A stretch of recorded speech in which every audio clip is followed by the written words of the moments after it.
Hi everyone and welcome back. If you're new here, I'm Diane and this is my studio where I do painting and I share with you ideas about new things that come my way and also process videos of me painting. I don't like to really call them tutorials because basically we're painting along together, which is great fun. So today, actually yesterday in the post, I received this box, which is a Madisi watercolor set. And it's from a company called Lightwish, and they are part of Paul Rubens.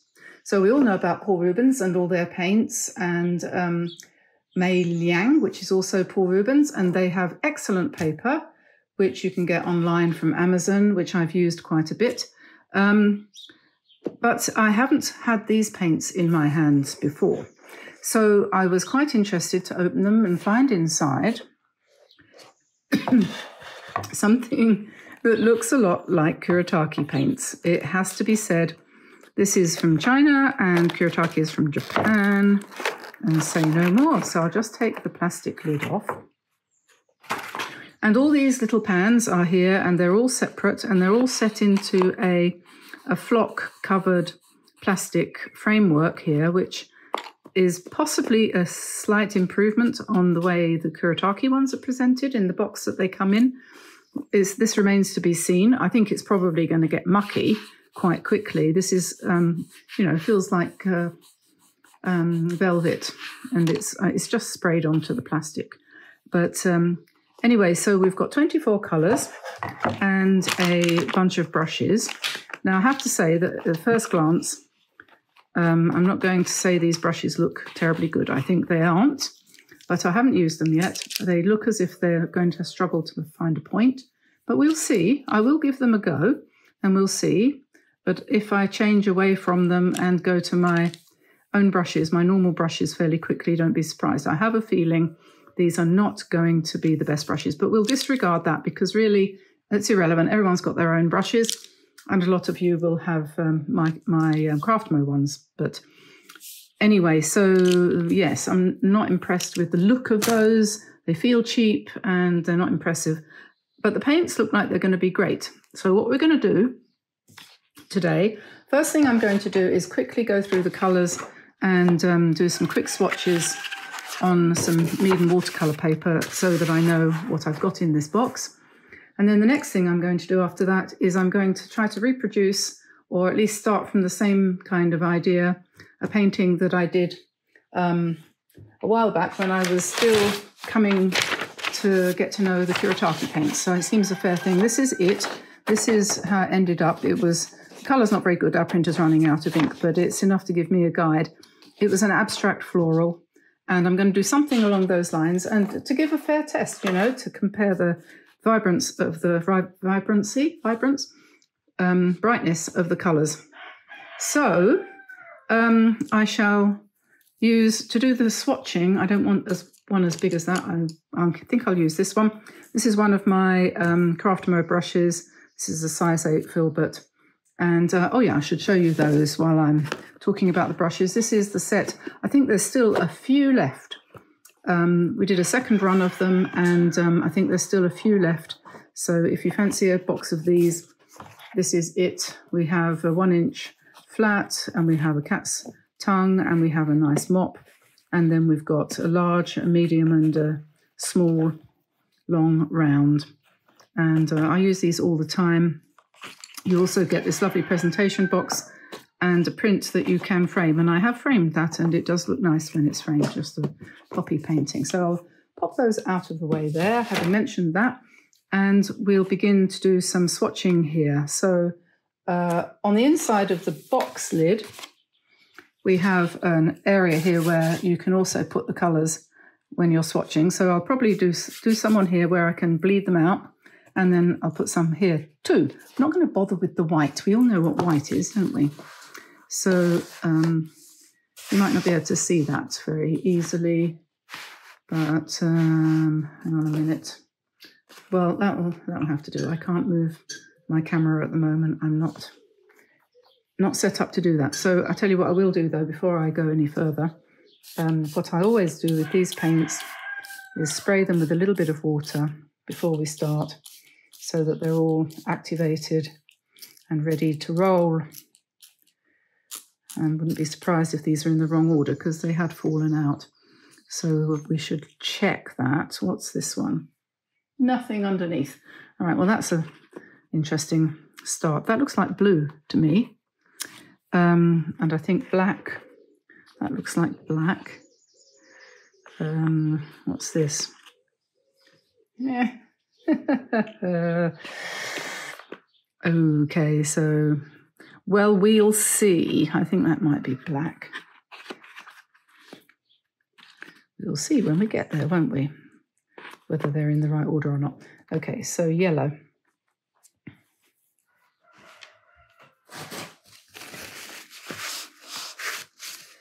Right, yellow. This is lemon yellow. And we'll paint a square. And I'll rinse out my brush. And I'll just see how that goes, like that. So that's lemon yellow, and then we've got yellow pale. This one's called. That's a nice bright yellow, that is. Oh, yes. That looks like cadmium yellow. And this one is called Garcinia. That's new to me. That's like, well, it's a kind of orangey colour, isn't it? It looks quite nice. This one looks like yellow ochre, and indeed that's what it's called. Very opaque, very solid. Pretty much what you'd expect from yellow ochre. And then we've got orange yellow. This is what they're calling it, orange yellow. That's a beautiful orange. That's really lovely, isn't it? Oh, I've forgotten to put it on here.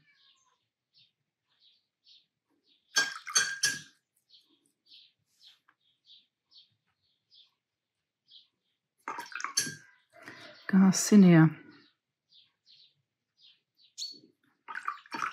Next colour is vermilion.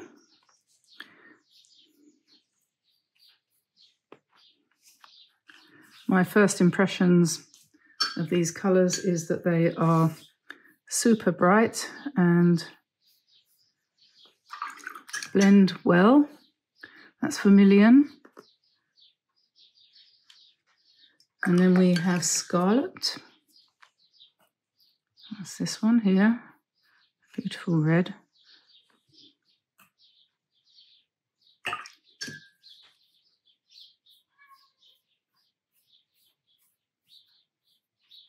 That would go down to a nice pink, pale pink pastel. If we drag it down a bit further, you can see a nice pale pink there. This one is rose. I assume that's going to make a nice pale pink too. When you get a new set of paints, you do need to do this so that you immediately familiarise yourself with what you have. Otherwise, you know, you're painting in the dark, so to speak. This one is crimson. I am going to need to use 2 sheets of paper for this because I am doing it quite big. Because I wanted to really see the blocks of colour. So the next one is brilliant purple. Something tells me that's going to be strong. Yeah.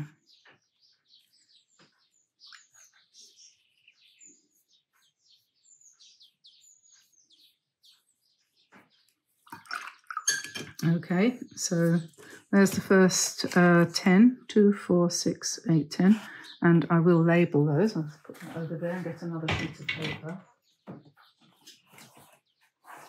I think what I'll probably do is try to attach that one.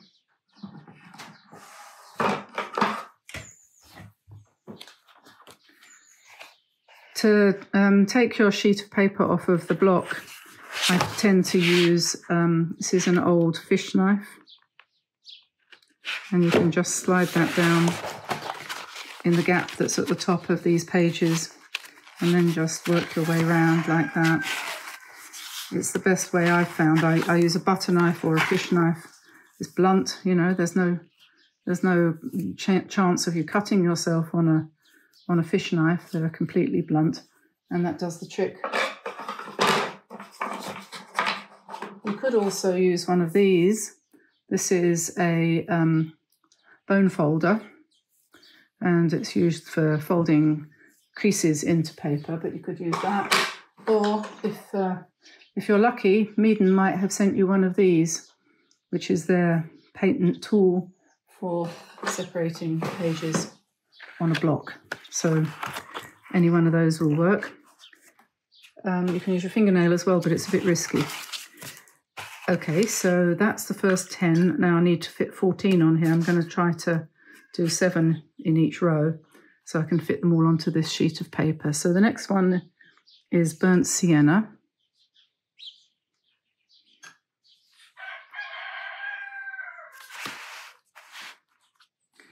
So we want to put 7, 1, 2, 3, 4. Going to have to do them a bit, I'll do them a bit taller, like that.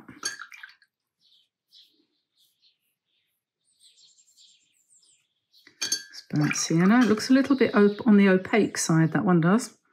This is burnt umber, which is going to be a very dark brown.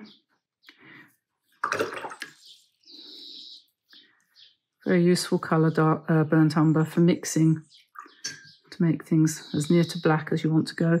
This is called portrait tone. And I would say that this was meant to be what they might have used to call skin tone.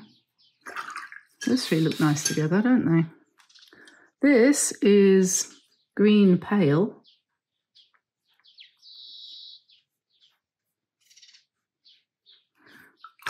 It's a kind of leaf green,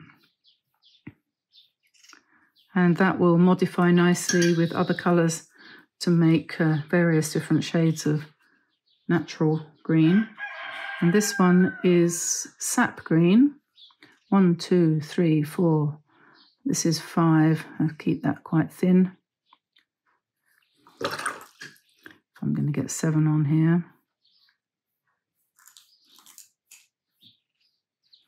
Okay, that's a nice green. I think that one will work well on its own without needing to be mixed. This is green deep.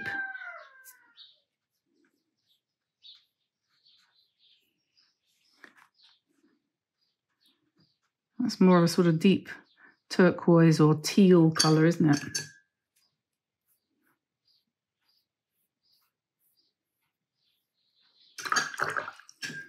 And then the next one is phthalo green. Phthalo green. Now I'm going to have to check here because, yeah, that's right. Because they were a bit out of order here, so we'll check. That is definitely phthalo green. That's a strong green.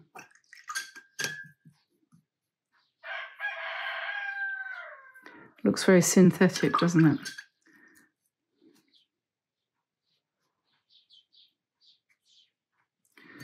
And then we've got cerulean blue, which is this one.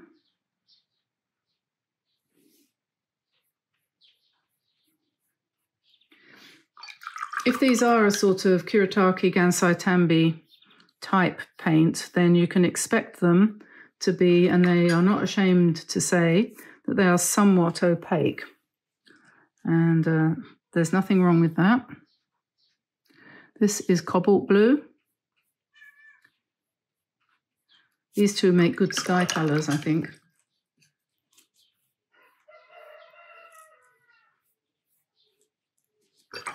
And then we have something called Blue Lotus, Ultramarine, Prussian Blue, and Black.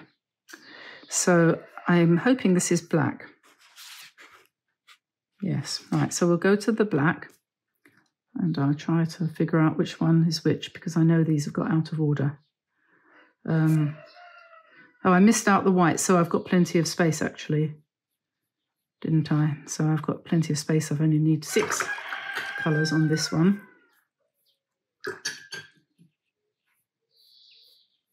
Okay, so that's the black. It looks like carbon black, that one does. And what colour is this? That's a purple, so that is, okay, that's a purple, so maybe that's Blue Lotus, because we've got purple, and this is that, which looks like Prussian blue, and that is ultramarine. Okay, so yes, we've got ultramarine is going to go here. And this one was, that's Blue Lotus. No, that was Prussian blue, I think.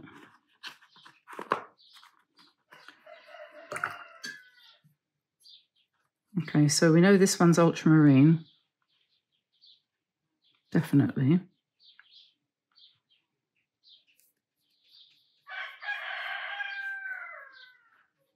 Nice.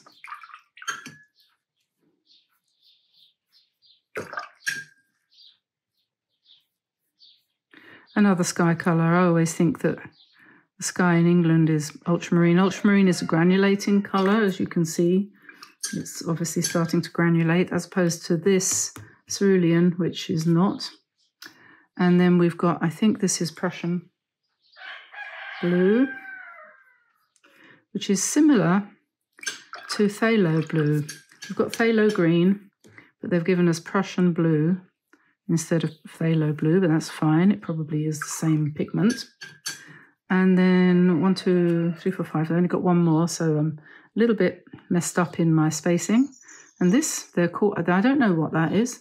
They're calling that Blue Lotus, but it doesn't look like blue to me. It looks like purple.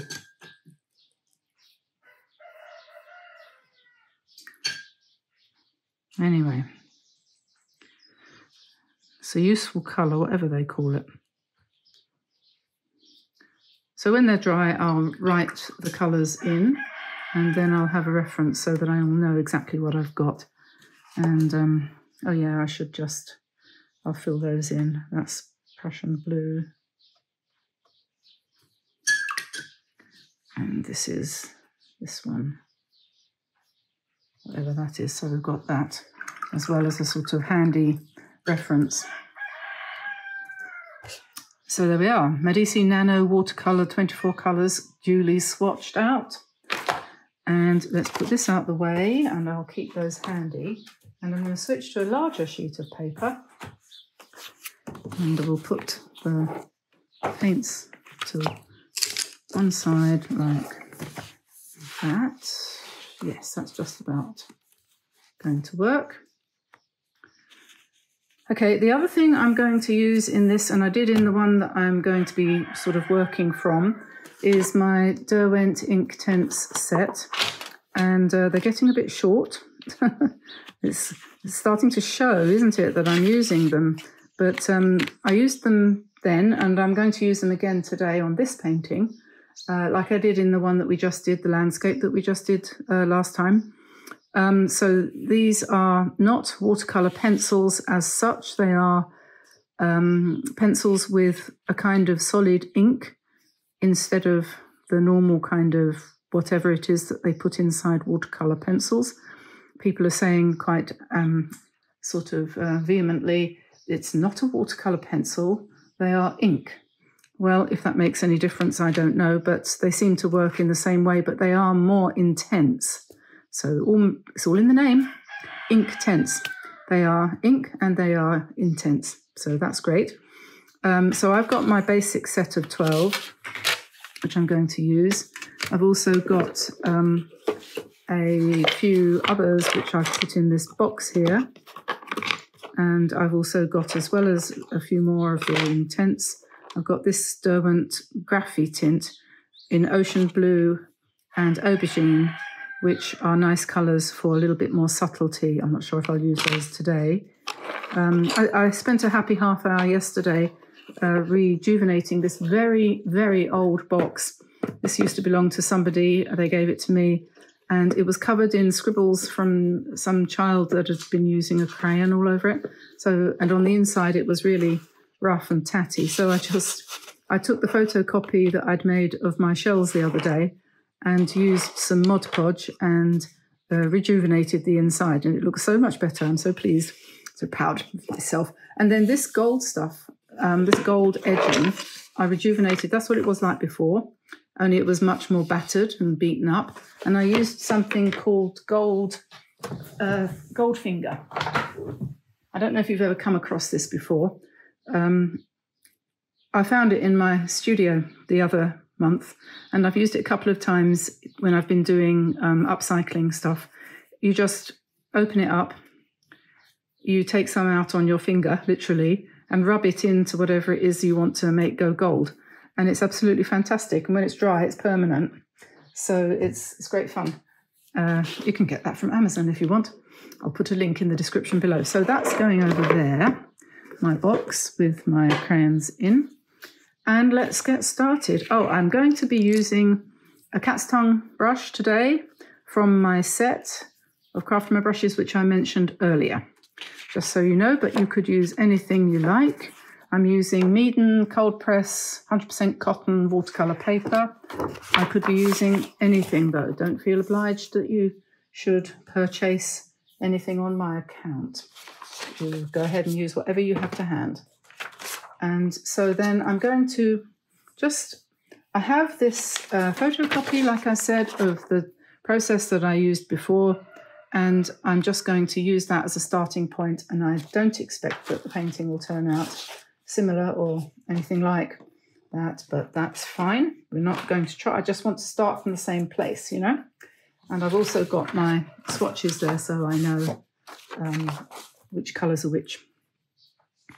I'm going to confuse myself by turning them round like this, but I think maybe it was better that way round because I'm not left-handed, so that will be okay, won't it? You can see all those colours.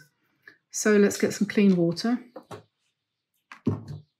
and get started. I've got a cloth here, an old piece of towel, which is getting quite grubby, needs to go through the washing machine, but that's what I dab my brush off on after I've dipped it in the water. And if I've got too much water on it, I just dab it on the cloth. Another thing that you can do is you can put now what do they call them? A sweatband. If your husband ever or you played tennis, or you still do even come to that, a sweatband on your wrist, and then when you want to dry off, I've never done that, but I'm going to think about it. When you want to dry off, you have to take your watch off. When you want to dry off your brush, you just dab it on your wrist. It's kind of efficient, isn't it? It's not a bad idea. So what I did the previous time was I started with a bright colour, having sat down, first of all, to rest the body. I'm start with a bright colour. I'm going to begin with this yellow, which is called Yellow Pale. And this is one case where what I'm going to do after I finish this painting, the first thing I'm going to do is I'm going to turn all these paints upside down and write on them what they are, because otherwise I'm going to get irritated. But for the time being, they're in the order that they came in. So, yeah. So what I did before, I just wanted to explore the colours, and that's precisely what I'm going to do today. So I started with the yellow, or the yellows in the middle, and I'm not washing my brush out in between because I'm lazy. And we'll just see how it goes. I'm going to pick up a little bit more water. I'm going to avoid the yellow ochre because I know that that's going to be a dull kind of colour. The brush strokes that you're going to get with this brush will be different from what you would get with a round. And this is a really good opportunity to just explore that and get the feel for it. And you can at the same time get the feel for how the colours blend when you touch them into one another. Don't worry about what you're creating. just, you know, literally go with the flow. And you can see how easy it is to create leaf shapes and flame shapes, and how if you pick up two colours on your brush at the same time and then come down, you'll get a nice blend. Let's put some more yellow on that one. You can see that. These are all ideas for what you can do when you're trying to paint leaves and things like that. And I'm just going to drop in some really vivid red here. That's the one that's called Rose. Beautiful colours. I have nothing in my mind at all about what I'm painting. I'm not doing any design. This is just literally... Now this one, this colour is called Crimson, and it seems to be less opaque. It's lighter. On the one I did last time, I left quite a lot of white gaps. On this one, I'm not going to do that. Okay. Let's go for this peachy colour. That's beautiful. That's the one they call portrait tone. That's a lovely peach, and when that blends with the pinks, you're going to get some really nice combinations there.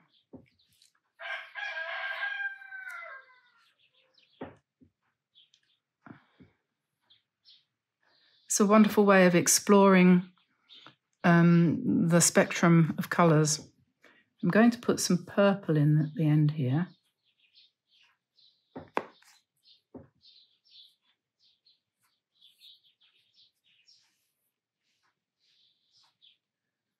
We'll just let that blend. And all the work is being done for you because, you know, look at that. And then this other colour over here, which one was it? It was the fourth from the end, that one. That's a darker purple still. So we'll just blend some of that in.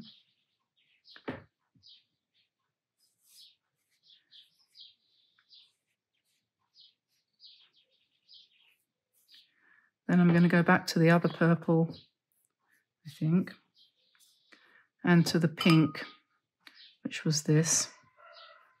I think they call that crimson. Yeah, crimson red.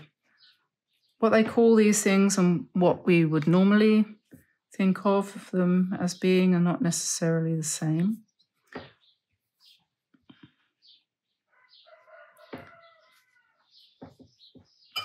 Going to have a little bit more of that portrait tone there. And let's see, what colour is this? Oh, that's orange.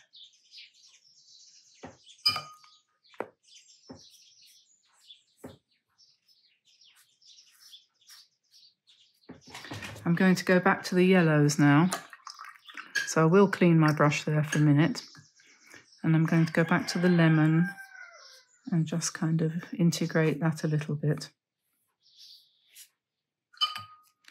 And the yellow.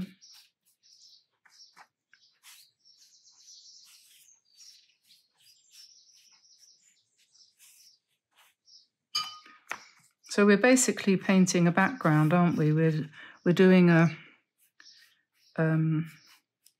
foundation, really, I suppose.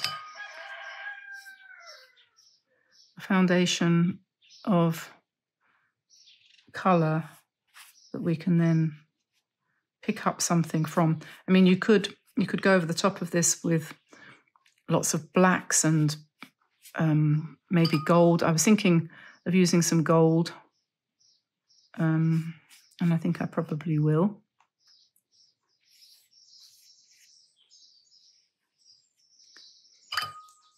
Trying to make sure that I don't cover up my bright yellow.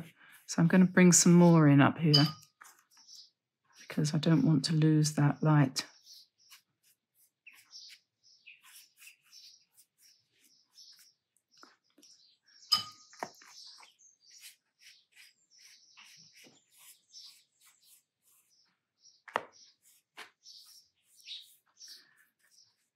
And what you don't want to do is to put purple on both sides, because you can see how that would close it all in.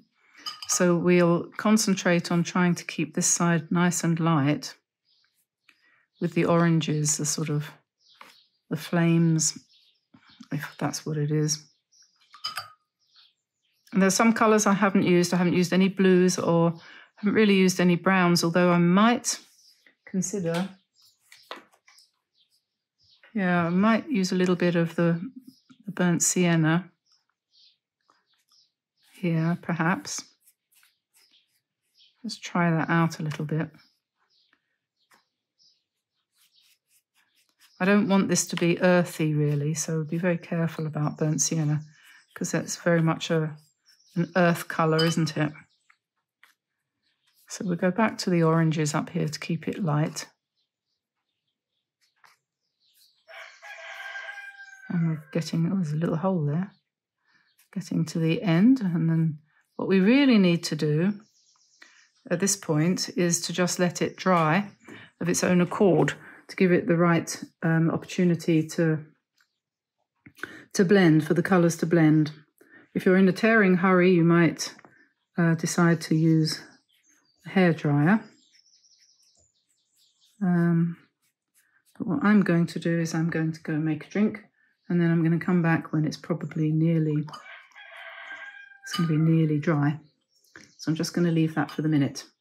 It looks quite nice, doesn't it? I wonder what we're going to do next. So this is now dry, and I'm debating what to do next. So what I did before, when I did this one last time, was I stuck completely to abstract shapes, and I think I was actually trying, if I remember rightly, to do a painting that didn't have anything organic in the way of shapes in it. And I think it was this one, or that one rather, that I did, that I was feeling I wanted to try that out just to see where that would go. And yeah, it was hard, very hard actually. And so I'm not going to do that again this time. So what I'm going to do this time is I'm going to do my usual leaf pattern. I like this. It's not 100% original, you know. I'm not the only person that's done patterns like this. And what I'm going to do is I'm going to try to do this really dark, and I think probably that means I'll use the black. Maybe I'll mix it with something else, perhaps a black and purple. I'm not sure. The black, I don't know quite how. Quite strong, isn't it? Because I was thinking of then putting gold on top. So let's see. So if we do some lovely leaves and a nice curly stem.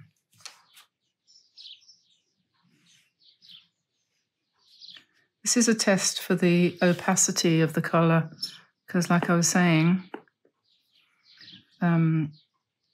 it's probable that this is a Kuretake ripoff, and they're meant to be like Gansai Tambi, although they don't say that. And I don't know whether that's because that's kind of, what's the word, trademarked or something. I don't know much about Japan and Japanese paints. And it's not as if it's easy to find out either, anything. That's a nice contrast, the black with the yellow, isn't it?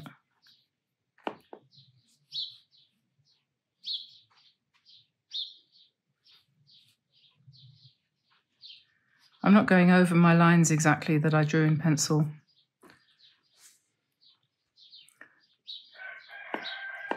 Sometimes when you hesitate, you sort of, you know, you lose courage and you think, oh, I can't do that. I can't go over that. That's nice. I like it the way it is. But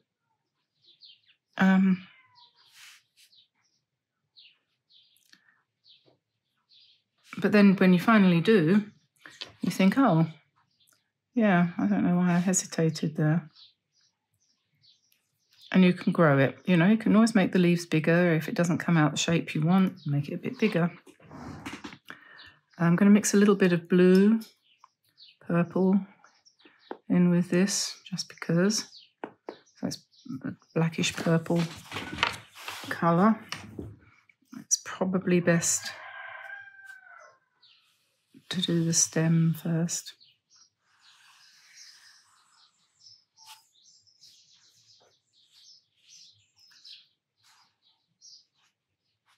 You could have used a really dark green, but I'm not sure whether the greens in this set are tremendously strong.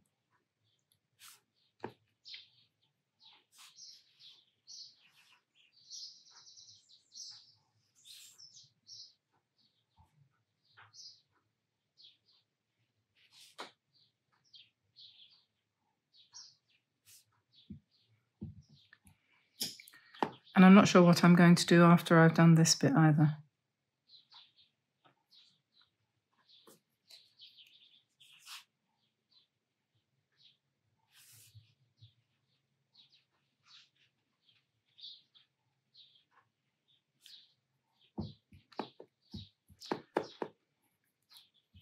I think these paints are on a special offer on Amazon at the moment.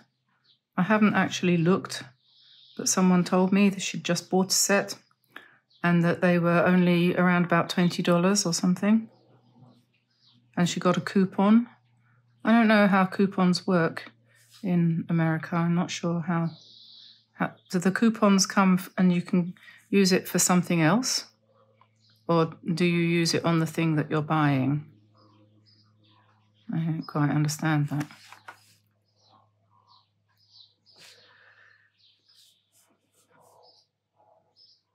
We don't get coupons in France.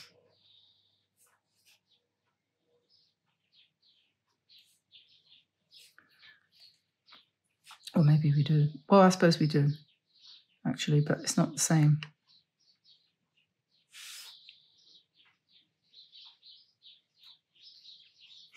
Yeah, somebody was saying, I'm putting some little spiky bits on here to make them look more real.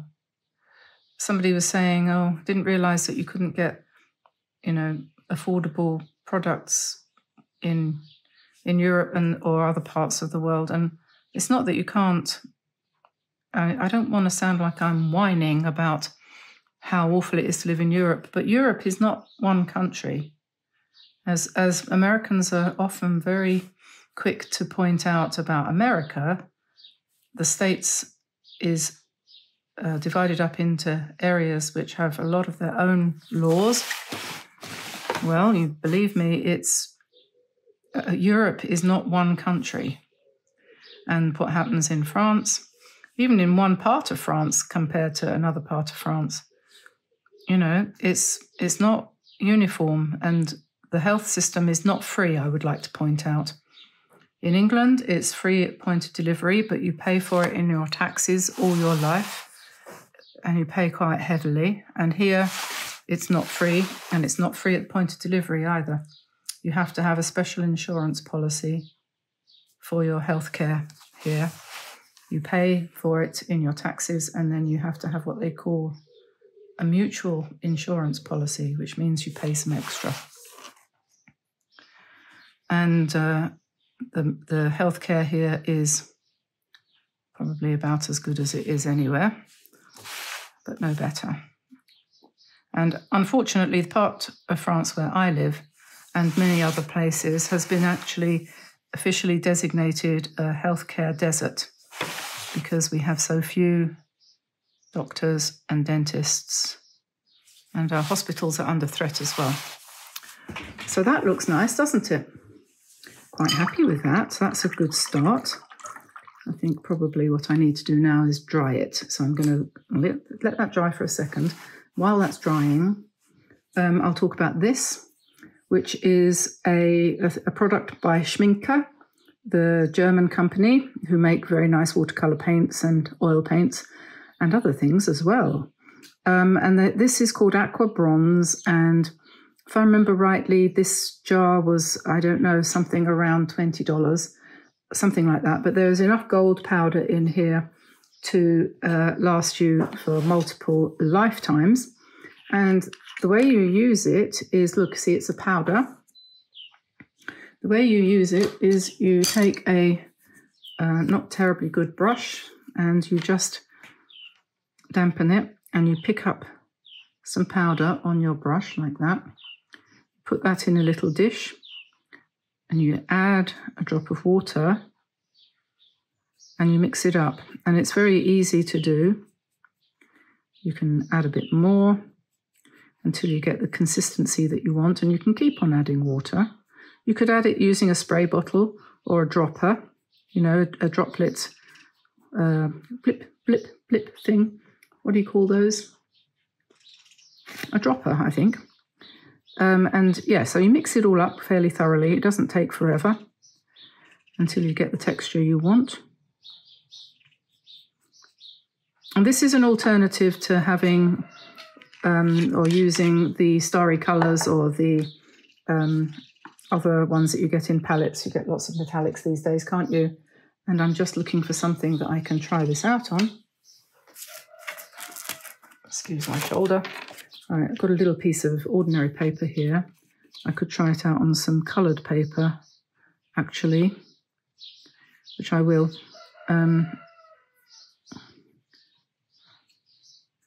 Needs a bit more water. Can you see how gold that is? I'm going to get, just hold on a second, I'm going to turn around and see if I can find some coloured paper.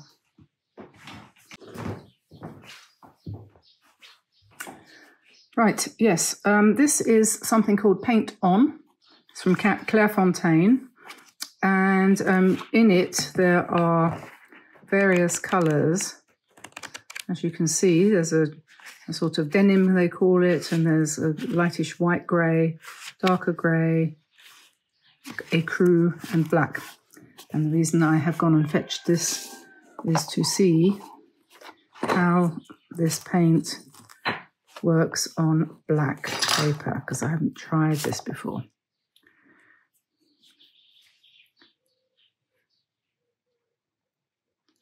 Doesn't that make you think of Christmas? And not impressed with the brush, has to be said. So I'll just swap. I was only going to use that for mixing. I didn't intend to use it for painting, so I'll switch to a Drawwell brush, and let's see what we can do. We've gone off at a tangent, haven't we?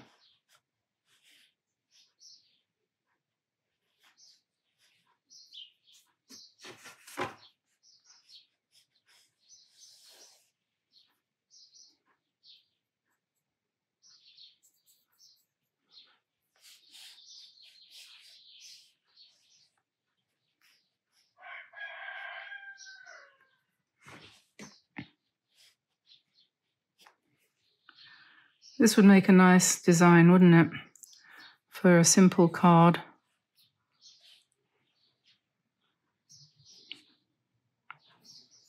Yeah.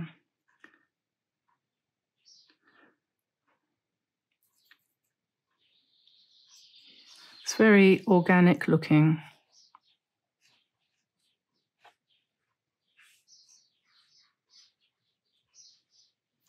And you could do a few.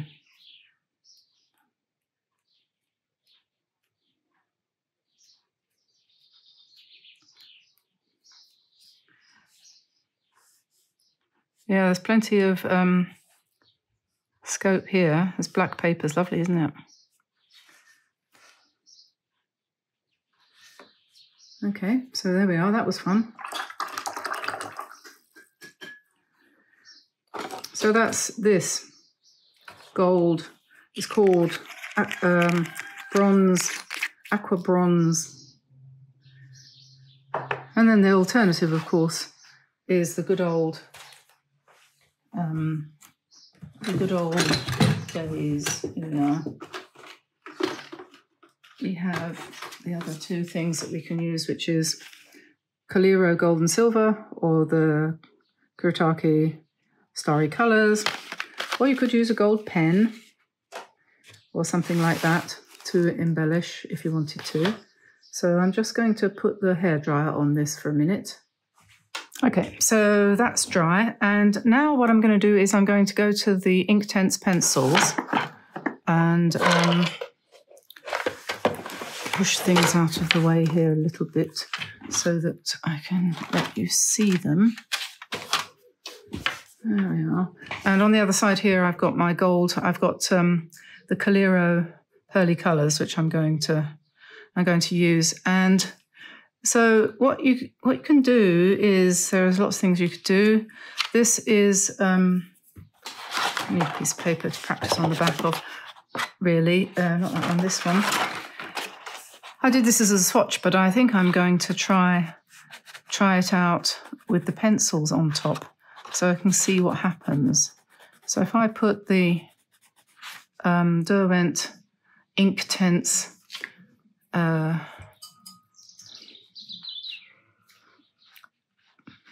pencil on top of that, what happens when I wet it? That's the interesting thing. And supposing I did a spiral like that, for example, and then went round it, or supposing I did a leaf and coloured it in,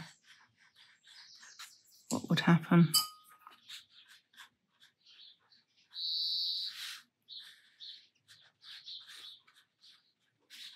So you can experiment. It's probably a good idea, actually, if you're doing multimedia, mixed media, to do some swatches and to try out the different colours on top. So, for example, if you put this fuchsia colour on this orange, which is, what's it called again? It was 1, 2, 3, 4, 5, 6, number 6. 1, 2, 3, 4, 5, 6. It's called Vermilion. So how would that look?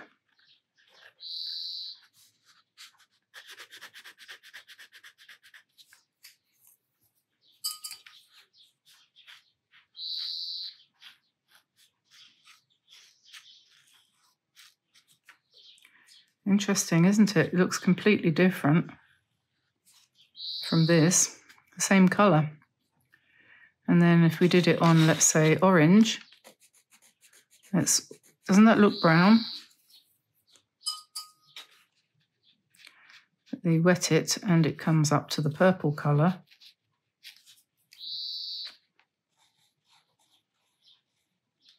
Yeah, you can't really tell, can you? Until you try it.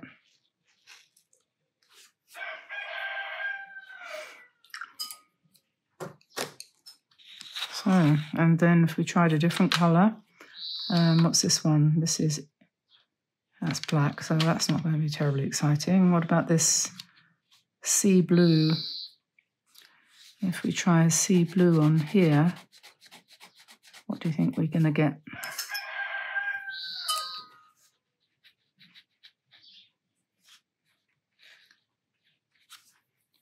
Yes, I don't know that I would necessarily want to repeat that.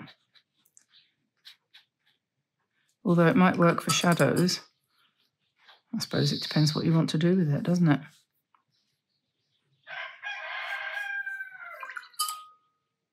So rather than messing your whole painting up, I quite like that. I quite like that fuchsia on top of the yellow. There's a danger, though, of it turning into something resembling blood, so we don't want that to happen. So let me find a pencil, a brush, pencil. And I think I'm going to do some gold. There's one thing about these, you wet them and they get started, and then the next thing you know, they've gone dry again.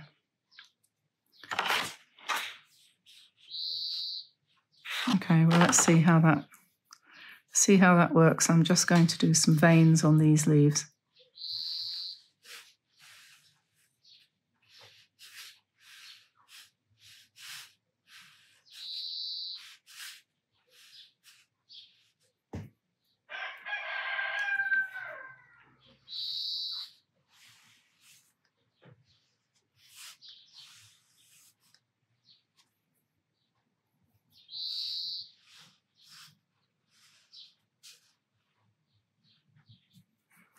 And then we could have some, well, this is where you start to follow your muse, you start to follow your intuition. You've done something.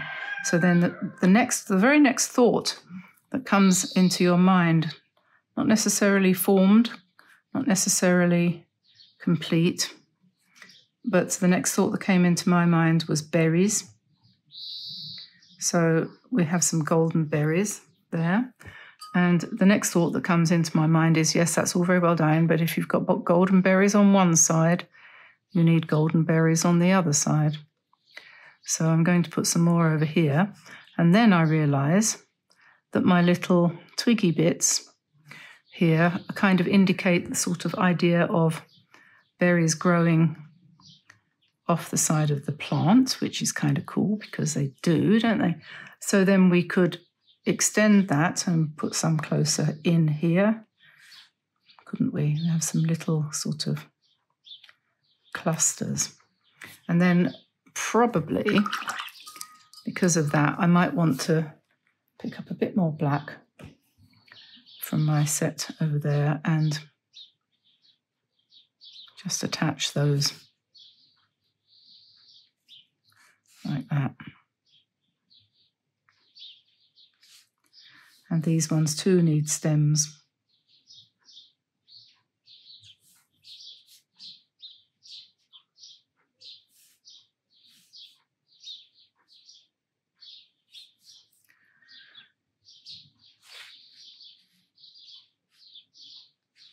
Okay.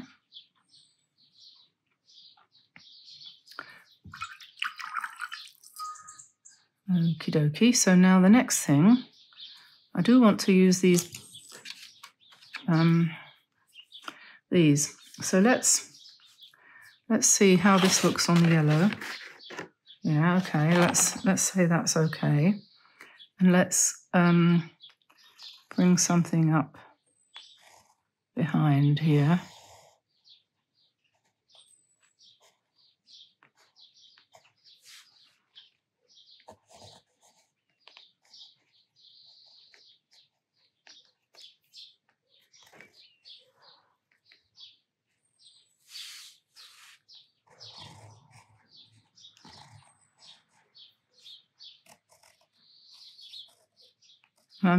I don't know how this is going to work, but I'm just doing it.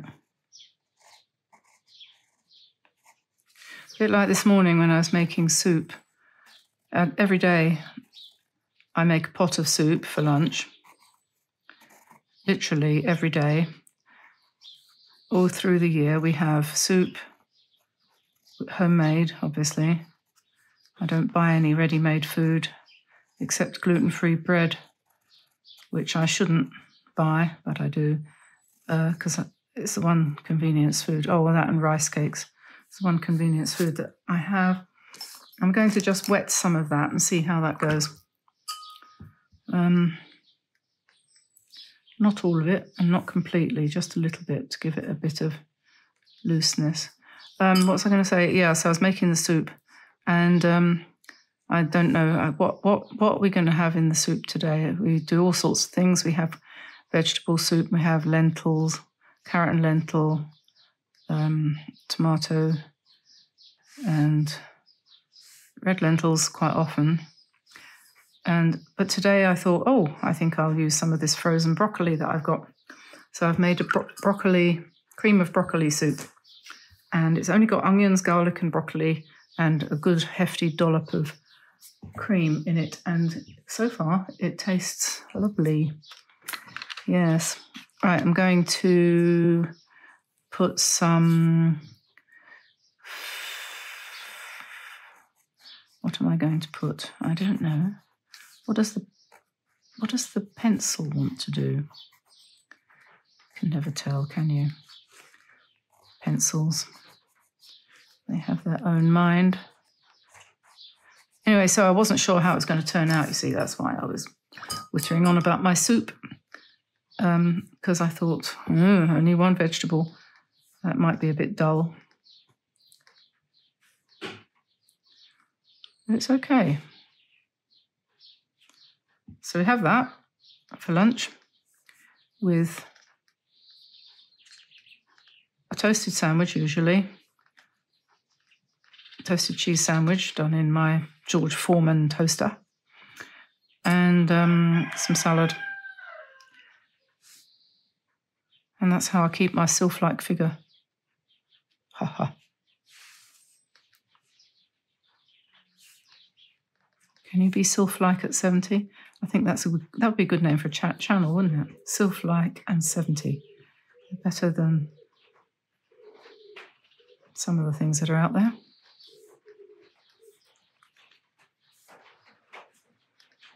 Oh, good, it's raining again. That makes a change. It hasn't rained for at least 12 hours.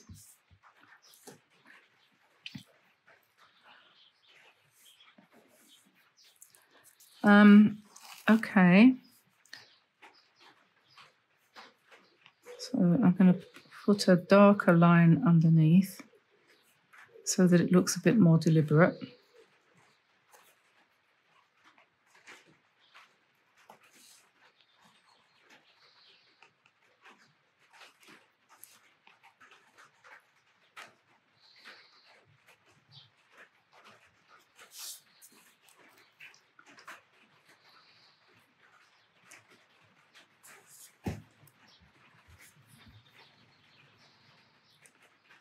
We could have, up here, we could have some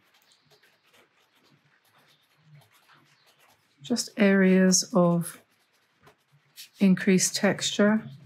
And I'd like to say thank you to Laura Horn for giving me the idea to use, I don't know whether she uses Inktense pencils, but I know she uses areas of small dots in her paintings, like this.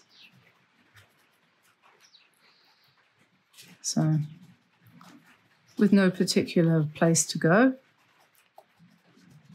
I expect most of you have seen her channel. I meant that the dots have no particular place to go. They're not making a particular shape. They're just interestingly combining with what's underneath. And you could, if you wanted to, wet them and make them stronger. Or you can just leave them as they are. That's the beauty of Inktense, or you can do a bit of both.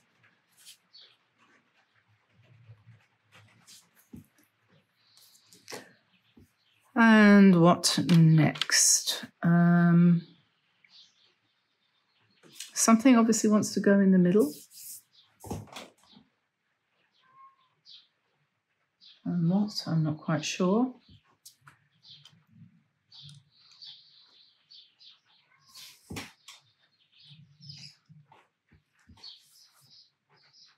Maybe if we use, I don't know whether if we use the yellow, we could do some roses, some spirals if you like. I think I just have to go and see to my cat. If you hear my cat meowing in the distance, it's just because he's a noisy person. And he was outside in the rain and he wanted to come in. So I'm just doing some sketchy sort of roses here.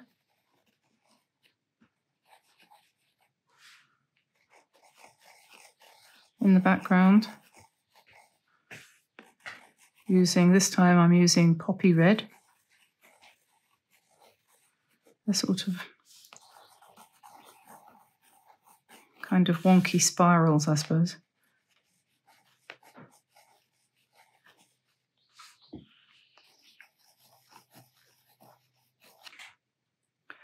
And then down here,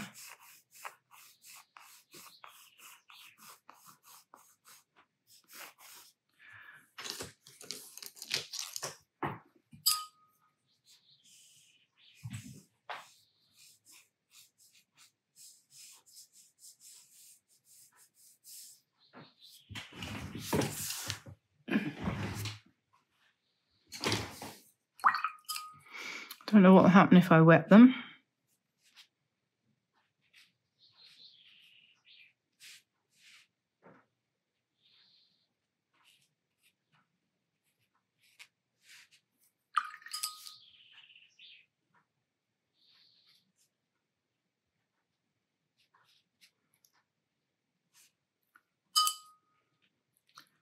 Interesting.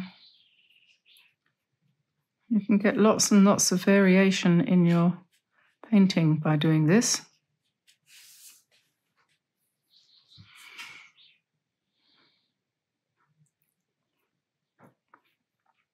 I think I might do some more berries down here, but do them in purple.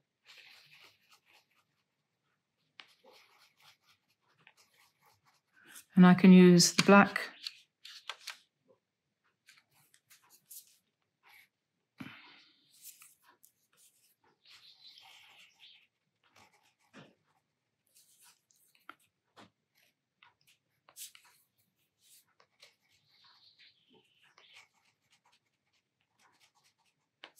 Let's see what that looks like.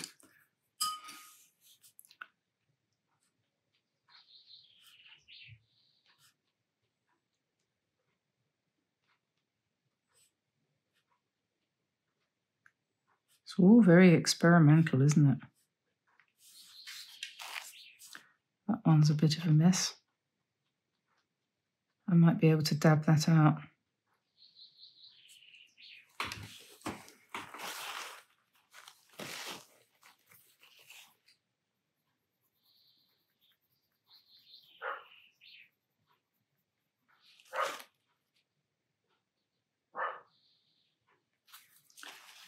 Okay, and then we could put some more over here.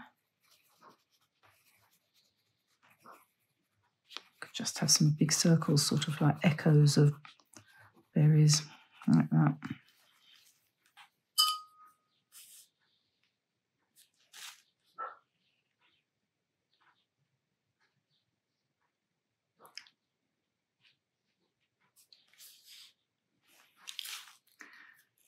If you're keen on doing something like colouring in, you know, use adult colouring books and things, this is a little bit more adventurous, a nice sort of step away from doing somebody else's painting, colouring inside the lines and so on, which is fine. But with this, you are much more, you are going to definitely, whether you like it or not, be more creative. I don't know whether these need leaves. Maybe they just need some hints. Sort of half leaves or something.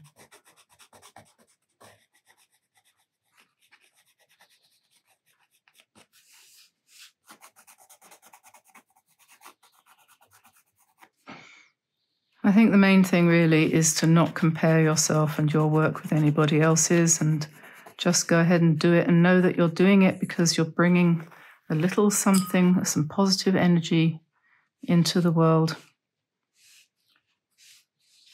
It's not a matter of being good at it. It's not nothing to do with that.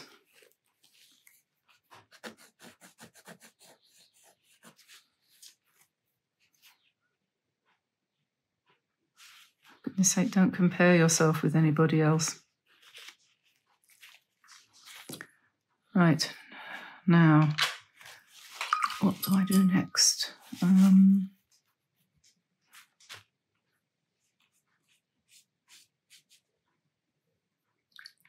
think I've probably got enough on here, really, to be honest. I mean, I could probably, I could use some white, couldn't I? I don't know whether a white leafy branch thing, or maybe some white on, I don't know.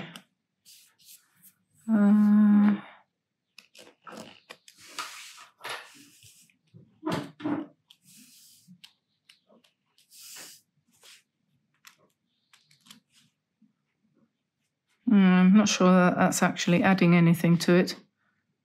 You could do dots, you know. This is quite nice on the leaves to do dots. And I haven't got a gold pen for the moment. I had 3 of them and they all dried up simultaneously, so I had to throw them out because they were empty. They weren't working. So I would probably have done this in gold if I was going to do it. But since I'm not going to do it, I'll do it in white. Yeah, well, that's interesting. And we'll put on these ones, we'll put some veins.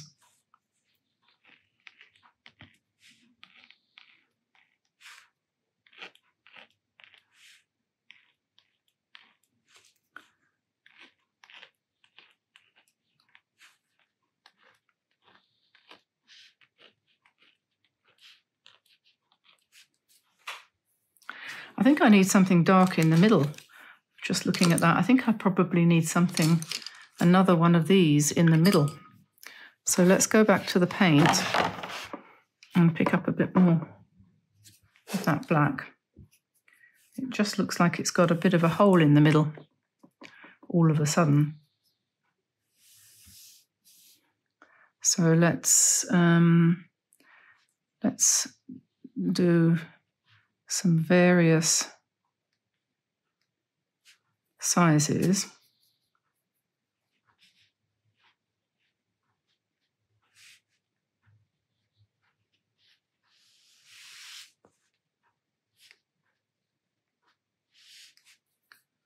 And just try to relax and not do anything specific.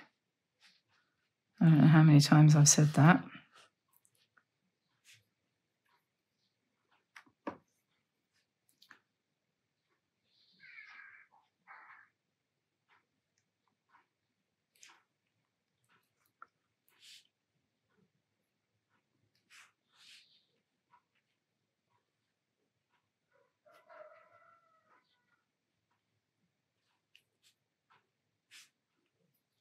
Yeah, it needed that.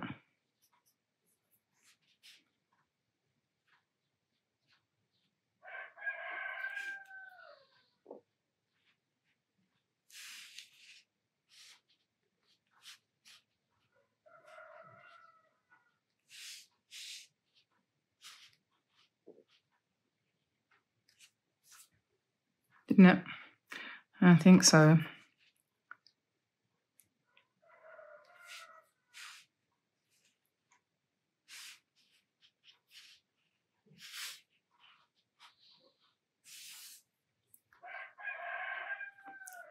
And we might want something over here. I tell you what I like, actually. I'm not sure if I can do this.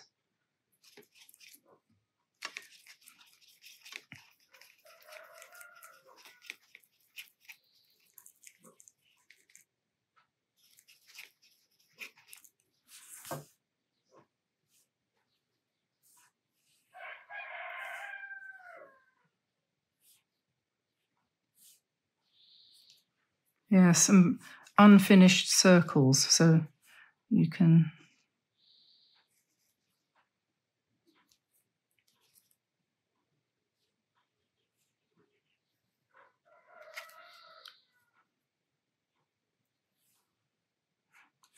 Yeah, I quite like that when it goes off the side. And then we could have one up here. We could have some leaves in the background in this silvery colour, which is the moon gold from this Coliro set mixed with some black.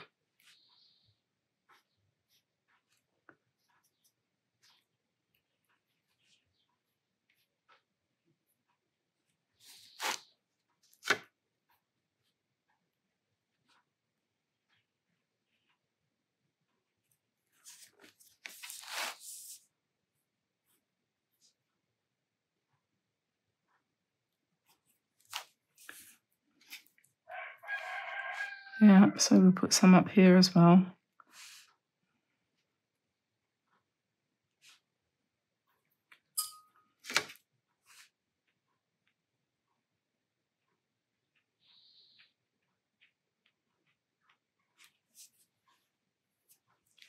And so there's a kind of shower of this coming down behind, connecting that with down here. And one more leaf here. So we're definitely coming towards the end now.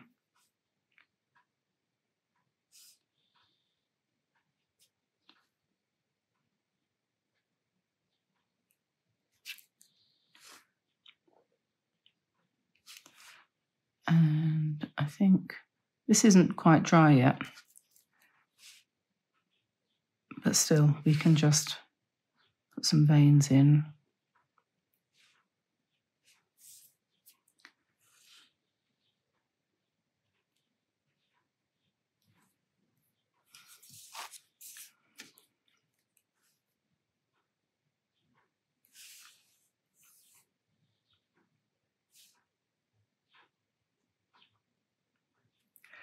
Well, I'm just about nearly finished now, and so I'll put the information about all of the products that I used in this particular video down below in the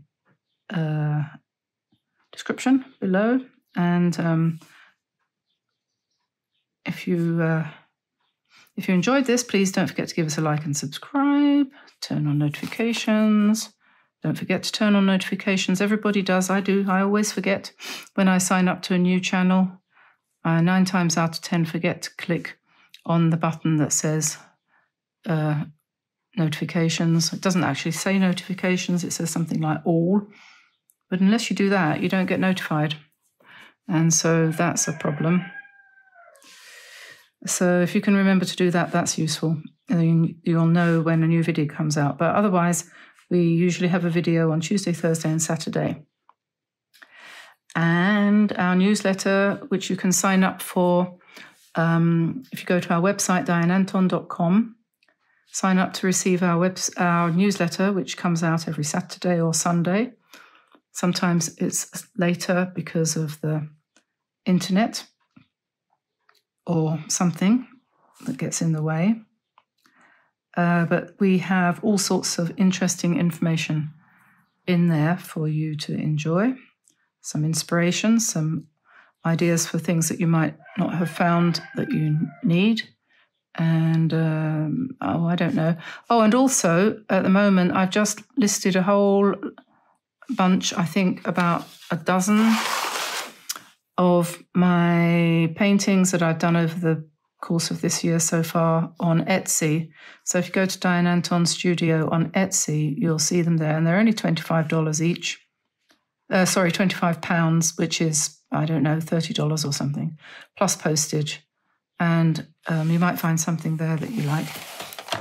And that would be very nice if you were to buy something like that. I pack it up myself and send it off to you with a free gift, a little gift of some sort, usually a card or a bookmark or something handmade by me, included in with your purchase.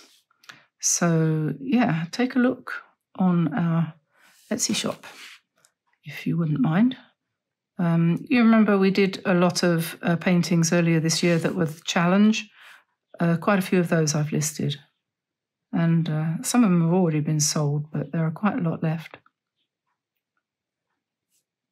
When your brush starts to work, you have to keep on, don't you? You have to keep going. If you have a problem with your brush, you might want to throw it out of the window, but this one suddenly seems to have decided to.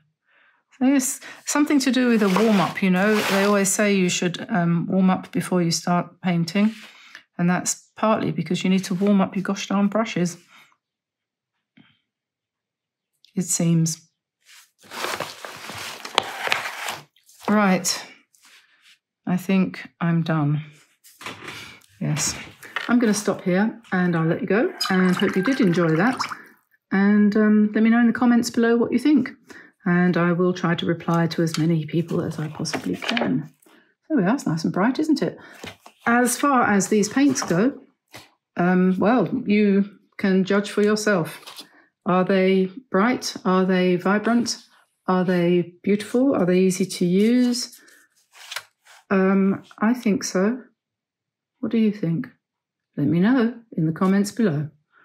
So I'll say bye-bye for now, everybody, and I'll see you again soon. Bye-bye, everyone. Bye-bye.